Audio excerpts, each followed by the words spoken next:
Damos gracias a Dios por la bendición de la vida, del aire, del agua, símbolo de su espíritu, símbolo de su sangre que nos limpia. Damos gracias al Señor por su palabra que tenemos frente a nosotros en esta hora para inquirir en ella, que el Señor nos dé la iluminación de su espíritu. No es en nuestro conocimiento humano que jamás podríamos entender la palabra, sino solamente por instrucción de su espíritu. Padre bendito, te doy gracias por tu palabra, la Biblia. Revélate a nosotros hoy, danos sabiduría, gracia, entendimiento. Domina, Señor, nuestro entendimiento, quita todo pensamiento humano, todo estorbo, todo pensamiento ajeno a tu palabra y permite que en este tiempo que vamos a estudiar tu palabra, Señor, te reveles personalmente al corazón de cada uno de los presentes que con voluntad y deseo te buscamos en esta hora, Señor. Me enajeno de mí mismo para dar lugar a tu Santo Espíritu, Señor, que hables tú, que no sea yo, que sea mi voz, mis articulaciones, pero que sean tus palabras y tus pensamientos en mis labios. En el nombre santo de Jesús te lo ruego. Amén. Nuestro saludo a la audiencia de Faro Estéreo en 105.9 FM, donde se transmiten estas prédicas. Asimismo a la gente de Radio Maranata en Jalapa, al hermano Otto Cruz que dirige esta estación, que el Señor le bendiga. Hermano Juan Carlos García Lucero de Santa Catarina Mita, también que nos retransmite en Radio Visión Santa Catarina Mita. Asimismo a nuestro hermano Juan Carlos también, de Radio Dios de Pacto en Jersey, Estados Unidos. Dios les bendiga a todos ellos por hacer posible que la palabra del Señor corra y el nombre del Señor sea glorificado de esta manera. A quienes nos han de ver a través de YouTube, que el Señor les bendiga, que esta palabra cumpla el propósito para el cual el Señor la envía. Tenemos frente a nosotros hoy el capítulo 4 del libro de los Hechos. Vamos a ver hasta el versículo 22. Como lo he dicho otras veces, únicamente comentamos la palabra del Señor se explica sola, no tengo yo que dar ningún tipo de interpretación. Al final de cuentas, la palabra de Dios es en sí misma, es vida para nosotros, una palabra viva y que da vida a los que la reciben. Amén. Estuvimos viendo la sanidad de aquel hombre cojo que se hallaba a la puerta del templo La Hermosa, como Pedro y Juan al entrar son interpelados por este varón que les dice: denme algo, pide limosna, y dice la Escritura que ellos le dicen: no tenemos oro ni plata, pero de lo que tenemos te damos. En el nombre de Jesús, levántate y anda. Entonces yo quiero una vez más hacer énfasis en la salvación, en la sanidad, en los milagros. No existe dinero de por medio, no hay oro ni plata de por medio. Si a usted le piden dinero para orar por usted, ese que le pidió dinero es un charlatán, es un falso, es un mentiroso, es un impío. El evangelio no lleva dinero de por medio, no oro ni plata. Es la sangre de Cristo la que tiene poder. Y dice la Escritura que se amontonó la gente para preguntar que qué pasaba cuando vieron a aquel varón que tenía 40 años de edad, había nacido paralítico y ahora lo veían brincando contento en el templo. Y dice que entonces tuvo que ponerse en pie el apóstol Pedro, el discurso que aparece en los versículos 11 en adelante del capítulo 3, y les intima, les reprocha a los judíos la muerte de Jesús. Este Jesús a quien vosotros crucificasteis, a quien llevasteis a la cruz, es el Hijo de Dios y Dios le ha honrado, y en el nombre de Jesús que ustedes conocían, en paralítico, ahora puede andar. No bastó, y entonces dice la Escritura que fueron llevados ante los principales, versículo 1 del capítulo 4. Hablando ellos al pueblo, vinieron sobre ellos los sacerdotes con el jefe de la guardia del templo y los saduceos. Mire, Pedro estaba hablándole a la multitud y hablándoles de la sanidad que Dios había hecho en la vida de aquel paralítico. Se acercan, dice, los sacerdotes, la religión de su tiempo, y la policía, dice el jefe de la guardia. El gobierno romano había puesto una guardia estaba compuesta de 20 soldados y había un jefe. Dice que se presentó con el jefe de estos 20 y los saduceos. Los saduceos eran una especie de denominación, de secta ligada al judaísmo, pero los saduceos dentro de su doctrina básica enseñaban que no hay resurrección de muertos, que uno se muere y ahí se acabó todo, como dice mucha gente cuando llevan a alguien al cementerio, aquí se acabó todo, ¿verdad? Nosotros sabemos que ahí comienza todo. Ahí comienza uno a encontrar que lo que hizo en esta tierra tiene consecuencias en el más allá. Pero los saduceos también se hicieron presentes por cuanto la predicación de Pedro señalaba tácitamente que Jesús resucitó de los muertos y que ese Cristo resucitado es el que había dado salud al hombre paralítico. Señalo nuevamente, la religión siempre se ha opuesto a la verdad. Desde que el evangelio se volvió religión, el evangelio es la salvación que Dios nos ofrece por medio de Cristo. Eso es el evangelio. Pero luego surgió una religión que es la religión del pisto, que se llama evangelio también. Pero ese es chafa, ese es del mercado de A5. Y entonces nosotros tenemos que, única y exclusivamente mediante el Espíritu de Dios, podemos entender la diferencia que hay entre una cosa y la otra. Señalé hace un momento que la religión pide dinero por milagros.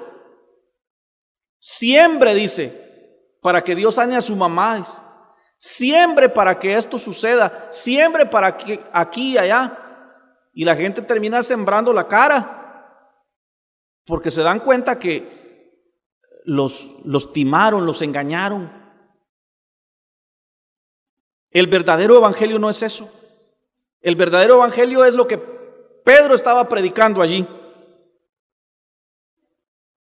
El verdadero evangelio se encuentra en el versículo 12.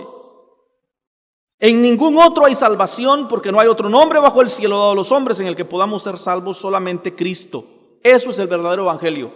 No hay ninguna manera de salvarse si no es la sangre que Jesús derramó en el Calvario. Usted podría matarse usted mismo, crucificarse, ponerse clavos, corona de espinas, y no se puede salvar, porque su sangre es una sangre sucia y asquerosa, cargada de pecado. La de Jesús era una sangre limpia y santa. Por eso su precio, la sangre de Cristo, sí pudo pagar el precio de la humanidad. Entonces no hay precio, ni aún mutilándome y matándome a mí mismo no podría, mucho menos voy a comprar mi salvación con dinero.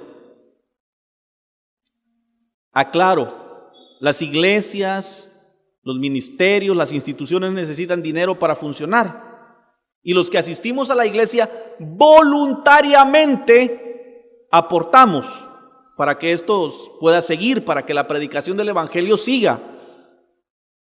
Aquel que condicione milagros, sanidades, oraciones, predicaciones, ministraciones, cantos, músicas, todo aquel que condicione su servicio a Dios con dinero es un usurero, ladrón, sinvergüenza, impío, y se hacen llamar ministros, siervos. ¿Sabe usted lo que significa la palabra siervo?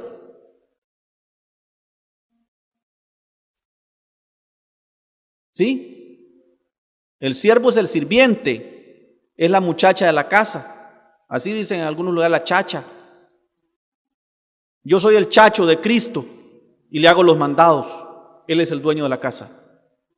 Yo estoy aquí al frente de ustedes enseñando palabra de Dios, no porque yo sea el jefe de ustedes. Nuestro jefe está en los cielos y yo soy el chacho que vino a servir la comida. Eso es ser siervo.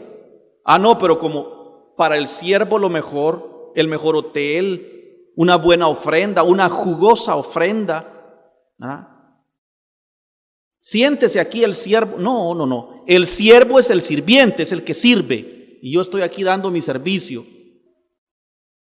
Vive Dios cuántas veces vengo cansadísimo de trabajar, de viajar, de andar haciendo lo que me da mi sustento, y todavía me vengo a parar aquí muy cansado a dar palabra de Dios. Y no estoy quejándome. Al final dice la Escritura que nosotros debemos de decir: siervos inútiles somos, lo que debíamos hacer hicimos. O sea, por lo que me pagaron hice apenas, no hice nada de más. Así enseña el Señor: siervos inútiles somos. Y yo me atrevo a decirle: ni siquiera lo que debía hacer he hecho a cabalidad. Estoy en deuda con Cristo, me es impuesta necesidad predicar el Evangelio. Y entonces, mis hermanos, la religión siempre se opondrá a la verdad. Siempre. Porque la religión es un sistema. La palabra religión, definida por el diccionario La Real Academia, dice: todo esfuerzo humano que hace el hombre para llegar a Dios. Y salvación fue Dios metiendo sus manos a este cochino mundo para sacarme a mí. ¿Cómo la ves de ahí?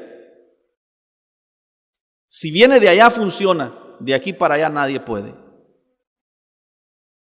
Y dice que les echaron mano, versículo 3, y los pusieron en la cárcel hasta el día siguiente, porque ya era tarde. Metieron preso a Pedro y a Juan por la sanidad que habían hecho por medio del Espíritu en aquel cojo. Hermanos, el verdadero evangelio siempre ha sido, es y será perseguido. El verdadero evangelio, mis hermanos, repito, siempre ha sido, es y será perseguido. Por eso mucha gente no está hoy en la iglesia, porque alguna vez intentaron asistir a la iglesia y empezaron a sufrir persecución, burlas de la misma familia, desprecios. La sociedad ya no nos conocen. Ya no nos conocen. Hay un candidato en la política en este momento. Él no ha dicho ser cristiano evangélico. Y sus detractores lo señalan como un gran sinvergüenza porque es evangélico. Y digo yo, ¿no hay libertad de culto en Guatemala? O sea, para que sea bueno tiene que ser católico, ¿no? Otto Pérez Molina es católico, ya ven todas las sinvergüenzadas que ha hecho. Y no estoy santiguando a todo el que se hace llamar evangélico. Él, el candidato del que hablo, no lo estoy promoviendo, por eso no digo su nombre, no ha dicho ser cristiano evangélico. Sus detractores lo señalan como un gran sinvergüenza porque dicen que es evangélico. La situación, hermanos, es que el verdadero cristiano siempre va a ser perseguido. Entonces, como el verdadero cristianismo siempre ha sido, es y será perseguido, aquellos dos varones de Dios fueron encarcelados para intimidarlos a que no predicaran la verdad. Y como el verdadero cristiano, el verdadero evangelio siempre ha sido perseguido, se ha ido formando a través de los tiempos una religión a la que también llamaron evangelio, que es chafa, de a 5 pesos del mercado. Y ese evangelio modernista ha ido adaptándose a lo que la gente quiere oír. Entonces no se predica la verdad, porque la verdad lastima, porque la verdad hiere. Entonces se predica un evangelio bonito. Ahí todo es alegría, todo es bonito, no se va a sufrir, no hay padecimiento. Dios lo hizo a usted para triunfar. Usted es un campeón, un principito de Dios, una princesa de Dios. No hay tribulación para los cristianos. La iglesia es arrebatada antes porque Dios no va a permitir que la niña de sus ojos sufra. El buen padre al hijo que ama lo disciplina y azota al que recibe por hijo. En el mundo tendréis aflicción, pero confiad, he vencido por vosotros. Tened por sumo gozo cuando os halléis pasando por diferentes tribulaciones, porque partícipes sois de los padecimientos del Señor, dice Santiago. Hermanos, el verdadero cristianismo siempre ha sufrido persecución y siempre así será. Los grandes siervos de Dios no murieron en un sanatorio privado con todas las atenciones, no tuvieron un sepelio digno. Tuvieron que ir a robarse el cuerpo de Juan el Bautista para enterrarlo, después de que Herodes le quitó la cabeza. Mi Maestro Jesucristo murió por esta causa. Pedro murió crucificado de cabeza. Pablo murió mártir en Roma. Isaías murió aserrado. Juan murió exiliado en una isla desierta, en la isla de Patmos. Hermanos, Esteban murió apedreado. Los grandes hombres de Dios no son los que usted mira en la televisión hoy. Fueron gente que estuvieron dispuestos a dar su vida por el Señor. Hago mucho énfasis en esto, hermanos, porque estamos viviendo los últimos tiempos. El pasado viernes 26 se aprobó en Estados Unidos una ley que obliga a los pastores a casar a los homosexuales, cuando la Biblia es tácita y dice que el homosexualismo, la sodomía, es abominación, es nauseabundo delante de Dios.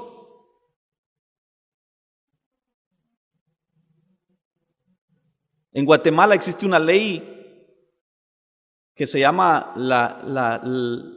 el nuevo Código de la Tolerancia, en donde usted tiene que aguantarse de todos modos. Él quiere ser así, déjelo, tiene derecho.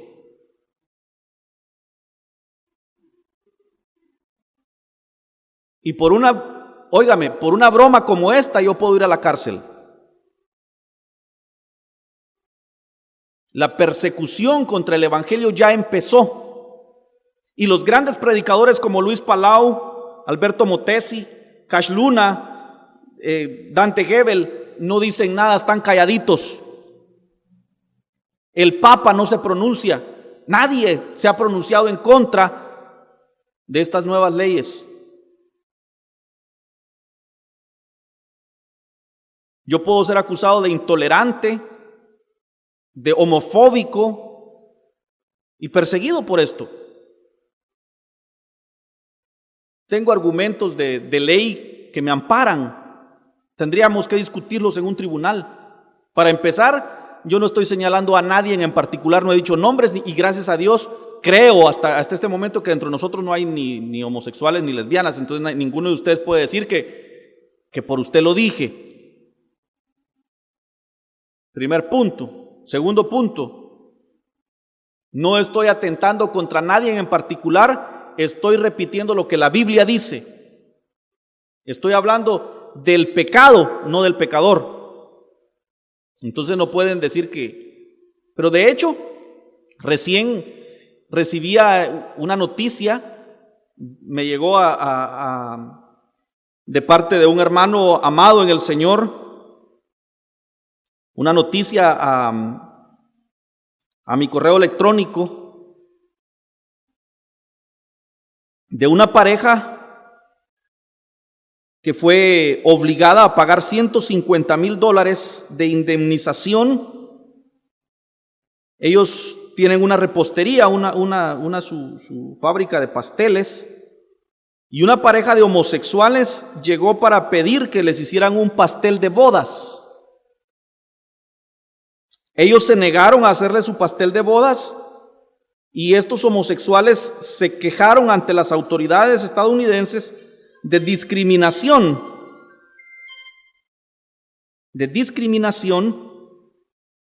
y eso llevó al juez a obligar a esta pareja a pagar una indemnización de $150,000. Hermanos, estamos viviendo tiempos de persecución contra el Evangelio. Ya es tiempo de que abramos los ojos y nos demos cuenta de los tiempos que nos ha tocado vivir. Los pastores en Estados Unidos tienen la facultad de oficiar el matrimonio. En Guatemala no es así. En Guatemala el matrimonio se hace mediante un abogado, mediante un juez o un abogado. Y aparte los pastores celebran una boda religiosa que es solo el aparato, solo es ¿qué? Es un show, es una telenovela, pues. En Estados Unidos, el Estado ha investido de autoridad a los pastores para que la boda que ellos celebran tenga validez legal. Ahora, al autorizarse esta ley del matrimonio homosexual, obliga a los pastores a que si una pareja de homosexuales llegan, los tengan que casar obligadamente. Jueces están renunciando a su cargo como jueces para no tener que incurrir en el pecado de casar a una pareja de homosexuales o una pareja de lesbianas. ¿Pero qué de un pastor? ¿Renuncia al pastorado y deja de predicar por no casar homosexuales? ¿O acepta la imposición del Estado de casar a los homosexuales? Esto nos lleva, mis hermanos, a dos opciones. O me hago a lo que el gobierno dice y sigo percibiendo diezmos y ofrendas de la iglesia, o soy un legítimo cristiano nacido de nuevo, renuncio a ser el pastor de esa iglesia y me dedico a predicar en las calles, en las casas, a llevar la palabra del Señor de manera clandestina. Estamos llegando al tiempo de tomar una decisión, hermanos. Sigo leyendo la Escritura porque esta porción se adapta perfectamente a lo que estamos viviendo. Les echaron mano, versículo 3, y los pusieron en la cárcel hasta el día siguiente, porque ya era tarde. Pero muchos de los que habían oído la palabra del Señor creyeron, y el número de los varones que habían creído eran como 5,000. Hermanos, al final de cuentas nos pueden meter al peor calabozo, meternos a la cárcel, matarnos si quieren, pero esta palabra no la pueden recoger de regreso. Habrá gente que habrá oído y creído el mensaje del Evangelio. Aconteció al día siguiente, versículo 5, que se reunieron en Jerusalén los gobernantes y los ancianos y toda la gentuza esa y los escribas y el sumo sacerdote, Anás y Caifás, Juan y Alejandro y los que eran de la familia de los sumos sacerdotes, hasta la mujer, al cuñado, al chucho y al gato trajeron para condenar a Pedro y a Juan, y poniéndoles en medio les preguntaron: ¿con qué autoridad o en qué nombre han hecho esto ustedes? ¿Quién te dio permiso? No tenés cobertura. Las asambleas de Dios no te apoyan. La iglesia centroamericana te aborrece. Y dijo Lindita: ¿qué te importa vos a mí? Yo sigo predicando la palabra. Entonces Pedro, lleno del poder de Dios, lleno del Espíritu de Dios, les dijo: gobernantes del pueblo y ancianos de Israel, puesto que se nos está interrogando acerca del beneficio hecho a este hombre enfermo, de qué manera haya sido sanado, sea notorio a todos vosotros y a todo el pueblo de Israel que en el nombre de Jesús de Nazaret, a quien ustedes crucificaron, y a quien Dios resucitó de los muertos, por él este hombre está en presencia de vosotros, sano. Este Jesús es la piedra reprobada por ustedes, los edificadores, que vino a ser cabeza del ángulo. Y en ningún otro hay salvación, porque no hay otro nombre bajo el cielo dado a los hombres en el que podamos ser salvos. Miren, hermanos, otra vez les digo, viene Pedro y arremete directamente contra aquellos varones y les dice: ustedes mataron a Jesús. Anás y Caifás. ¿Quiénes fueron los que autorizaron la muerte de Jesús? Anás y Caifás. A ellos llegó a intimarles, a señalarles, les dijo: ustedes lo mataron. Un evangelio que no denuncia el pecado no es el evangelio de Cristo. Si yo me paro tras el púlpito a decirle cositas bonitas, papayito lindo, usted nunca se va a arrepentir. Y sale la gente de la iglesia: ¡ay, qué alegre estuvo el culto! Los chistes que contaba el hermano. ¡Ah!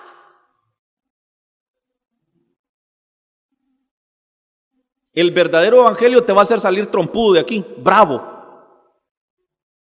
Porque el verdadero evangelio te va a tocar tu llaga, tu herida. Y tienes dos opciones: te vas bravo o te quebrantas delante de Dios y dices: sí, es cierto, soy pecador, necesito arrepentirme.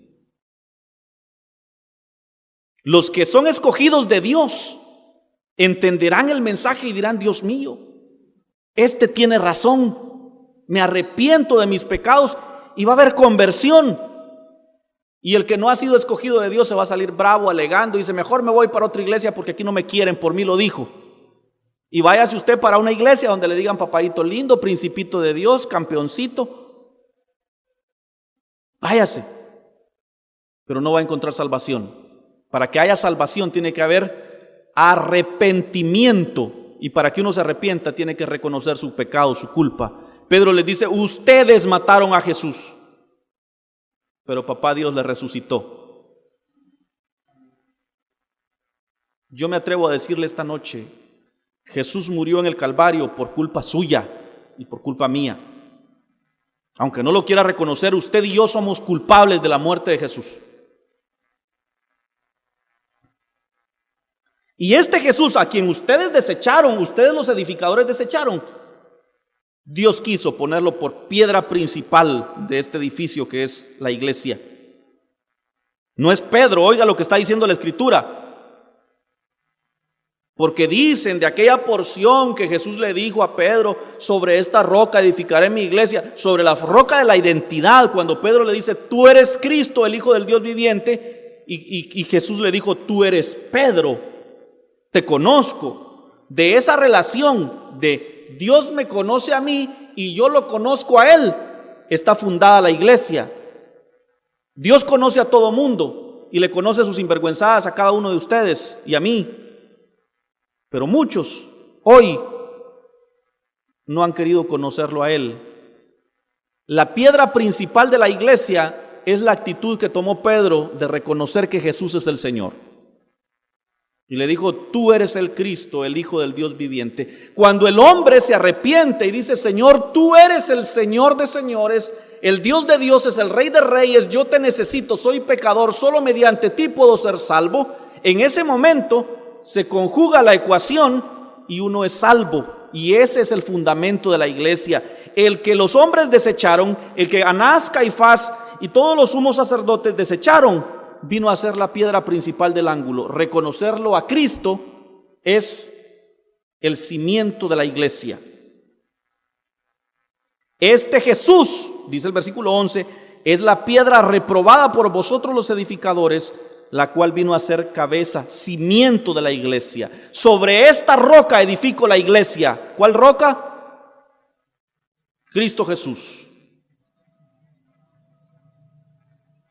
Versículo 12. Y en ningún otro hay salvación, porque no hay otro nombre bajo el cielo dado a los hombres en el que podamos ser salvos. Llegó una mujer pobre, analfabeta, a donde el doctor, después de haber hecho algunos exámenes y platicando con ella, le dice: ¿pero usted es cristiana evangélica? Sí, le dijo: soy evangélica. Y mire, yo tengo mucho cariño y aprecio a los evangélicos, pero hablan mucho de Jesús y muy poco de María, le dijo. Después de un rato de silencio, la mujer le dice: doctor, ¿le puedo hacer una pregunta? Sí, ¿cómo no? Si yo vengo a la consulta y su secretaria me dice: fíjese que el doctor no está, solo está su madre, la madre del doctor, ¿será justo que yo pase a consulta con ella?, le dijo. No, ¿cómo va a ser? soy yo el que estudié medicina, mi mamá no. Exactamente, señor doctor. Fue Jesús el que murió en la cruz del Calvario para salvarme a mí, María no. En ningún otro hay salvación, solo en Cristo Jesús. No hay otro nombre, dice la Escritura. No sé qué parte de no hay otro nombre es la que no entendieron. No hay otro nombre. Y ellos mismos están rezando y dicen, Dios te salve María. Y después le piden a ella que lo salven. ¿Cómo? Usted está intercediendo para que Dios la salve a ella. Si ni ella es salva según su rezo, ¿cuánto menos podría salvarlo a usted?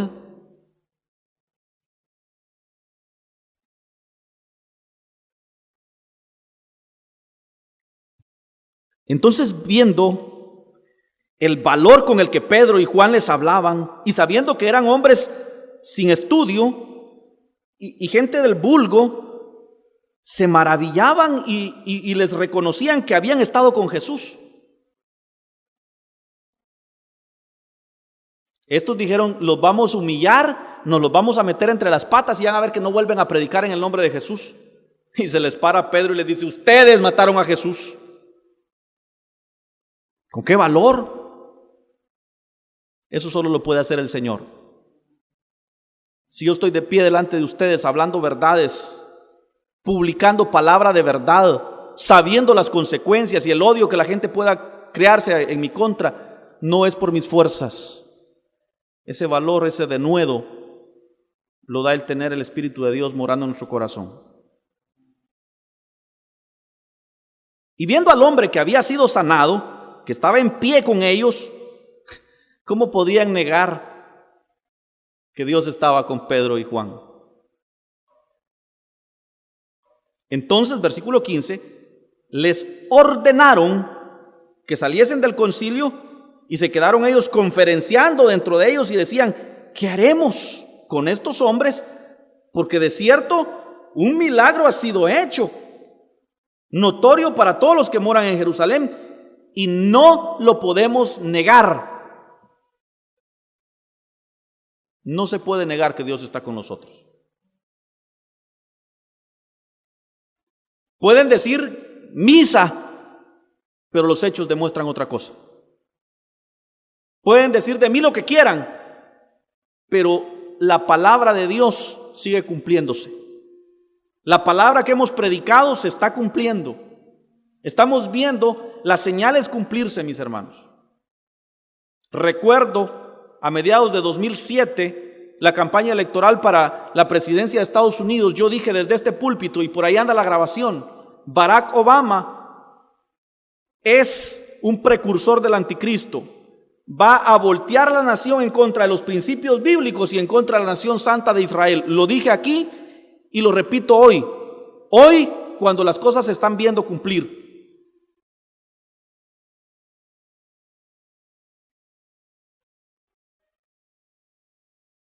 No por mi sabiduría, no por mis fuerzas, no porque yo sea súper vivo, no porque me la haya fumado verde, el Espíritu de Dios está aquí. Hay poder en el nombre de Jesús y Él es el que nos da el entendimiento para discernir la palabra. Un hombre llamado Nicodemo, maestro de Biblia, maestro de la ley, dice la Escritura, se acercó a Jesús de noche y le dijo, maestro, ¿qué debo hacer para ser salvo? Era maestro de Biblia, pero en su corazón sabía que estaba condenado a la eternidad sin Dios. Y le dijo, maestro, ¿qué debo hacer para ser salvo? Jesús le dijo, te es necesario nacer de nuevo. Y él le dijo, ¿cómo podría yo, hombre viejo, meterme en el vientre de mi madre y nacer de nuevo? Si serás bruto, le dijo Jesús. Hay chavo, le dijo, entre más te vitaminan, no son más bobos sino por falta de vitaminas, le dijo. Lo que es nacido de la carne es carne. Pero para poder entender las cosas de Dios, las cosas del Espíritu, hay que nacer del Espíritu. Por eso la gente no nos entiende. Y oyen nuestras predicaciones en la radio y apáguenlo, ya viene a hablar un montón y oyen el palabrero pero no entienden ni papa. Y no esperemos que entiendan, porque no van a entender si no les es dado por el Espíritu de Dios. Solo la gente que tiene el Espíritu Santo de Dios en su corazón puede entender las cosas del Espíritu. Jesús le dijo: te es necesario nacer del agua y del Espíritu.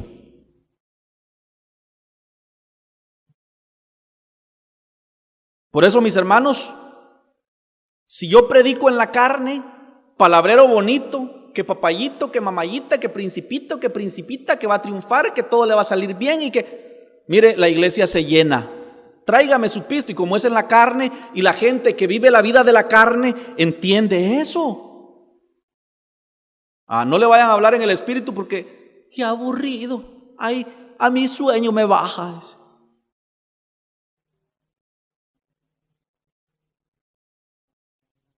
Porque para que usted entienda lo que es del Espíritu, tiene que estar en el Espíritu. Y entonces, para ver de alegrar el momento, los predicadores lo amenizan. ¿Cuántos dicen amén? Amén. Y no, hombre, no le dijeron diga amén, le dijeron cuántos, hay que contarlos. 30, pastor, se le dice.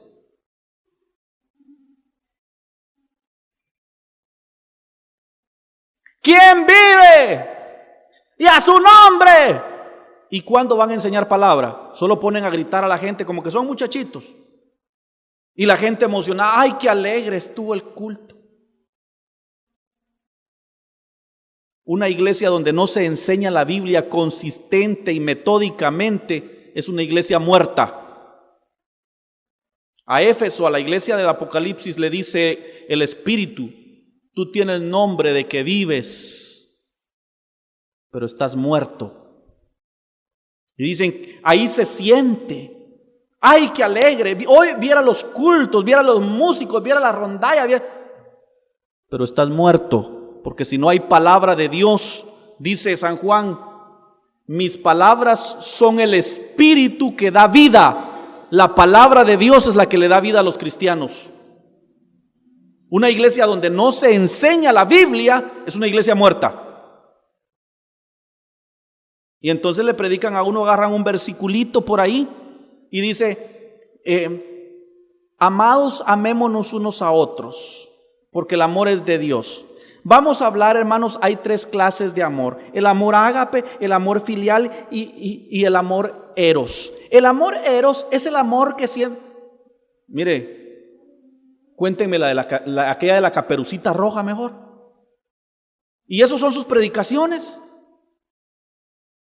Y esos son sus enseñanzas. Necesitamos ahondar en la palabra de Dios, mayormente cuando vemos que los días son malos. Recién el domingo estuve enseñando de Hebreos capítulo 10 y el versículo 25 que dice: no dejemos de congregarnos como algunos acostumbran, sino que démonos ánimo mutuamente, mayormente cuando vemos que el día del Señor se acerca. No espere que hermana Anabel y que hermano Eden, no, si usted vio que un hermano no vino y usted lo mira allá en el mercado, dígale: hermano, nos hace falta en la iglesia. Y usted no se quede. Mayormente ahora que vemos los cumplimientos de la palabra, de la profecía bíblica, venírsenos encima, cuando vemos que la venida del Señor está cada día más cerca, no se quede. Porque esa noche que usted no vino, pudo haber una palabra que podría salvar su vida.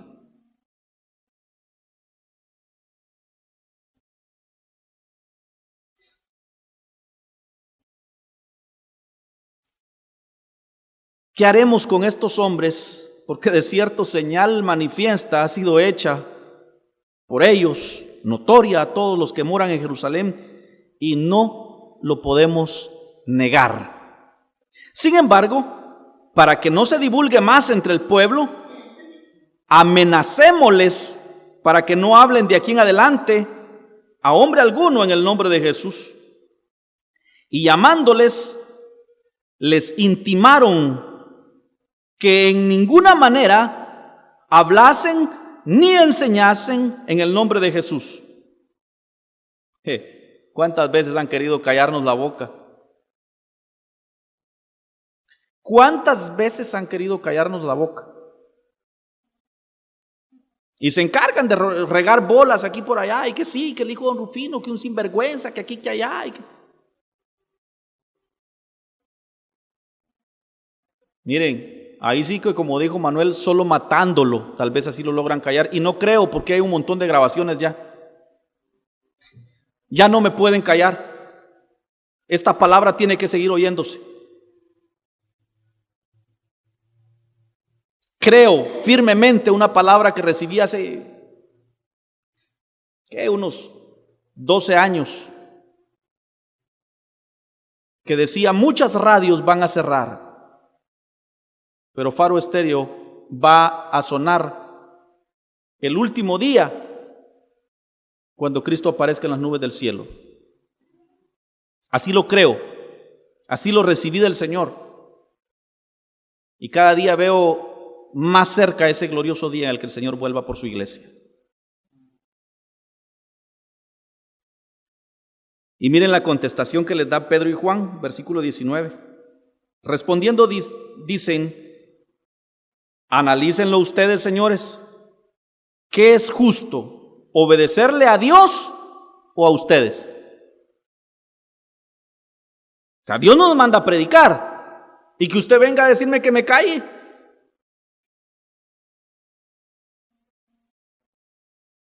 No es de extrañar, hermanos, que la gente se enoje. Jesús mismo dijo: no vine a traer paz, vine a poner disensión entre el hermano y la hermana, entre el padre y el hijo. Por causa de su nombre, las mismas familias se dividen. ¿O no es cierto, hermano Henry? Por causa de Cristo, las familias se dividen. Y es necesario escoger entre Cristo y la familia. Tremendo. La persecución no es de ahorita, viene más maciza en estos días. Se están acercando los días de la persecución de Mateo 24, versículos 9 en adelante. Se están acercando esos días, pero la persecución toda la vida ha sido así. El verdadero evangelio ha sido perseguido, es perseguido y será perseguido hasta el último momento. Somos peregrinos y extranjeros en un país que no nos pertenece.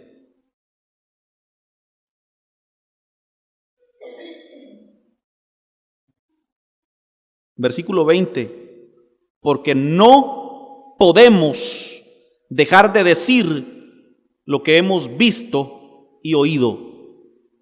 No nos podemos callar. No nos podemos callar. Metieron a Juan el Bautista en la cárcel.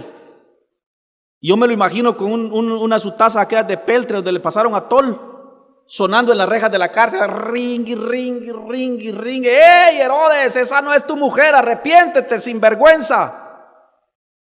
Preso, pero predicando. Hermanos, el verdadero evangelio no se puede, nos es impuesta necesidad, no se puede parar de predicar. Muchos intentos hará Satanás. Mientras Dios no se lo permita, seguiremos predicando la verdad.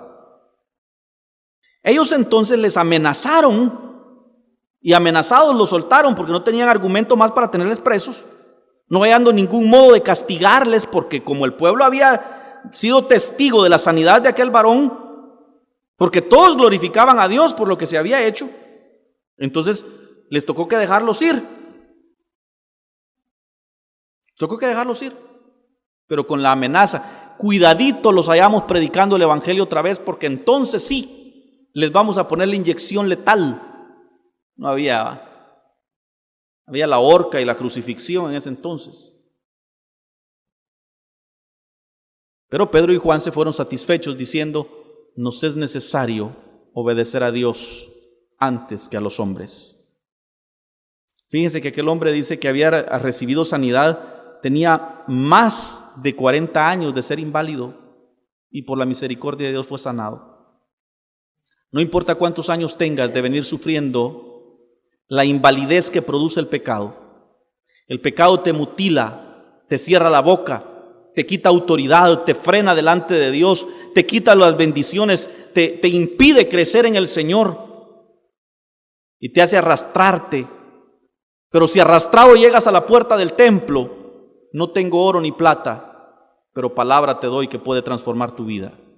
Padre bendito, te doy gracias por esta palabra que has puesto en nuestros labios esta noche. Glorifica tu nombre, cubre con tu sangre a tus siervos, Señor. Líbranos de la persecución venidera. Creo tu palabra que dice: por cuanto has sido fiel y has guardado mi nombre y no has negado la fe, yo también te guardaré del fuego de prueba. Yo creo esa palabra, Señor. Viene fuego de prueba sobre la iglesia, sobre los verdaderos cristianos. Pero tu palabra dice que me guardarás. Yo creo esa palabra esta noche, Señor, y me cubro con tu sangre. Y aquí, delante de este pueblo como testigo, te digo, Padre, mientras me des fuerzas y la oportunidad, no me callaré. Pido por la iglesia, Señor, llénales de tu espíritu para que estas cosas que son del espíritu las puedan entender, Señor. No se entienden en la carne, solo mediante el espíritu. Si hay alguien aquí que no ha recibido en su corazón el Espíritu Santo de Dios, a Cristo Jesús el Señor, te ruego, ten misericordia, Señor, y visítale, tócale, quebrántale y sálvale por tu bondad, Señor, en el nombre de Jesús. Amén.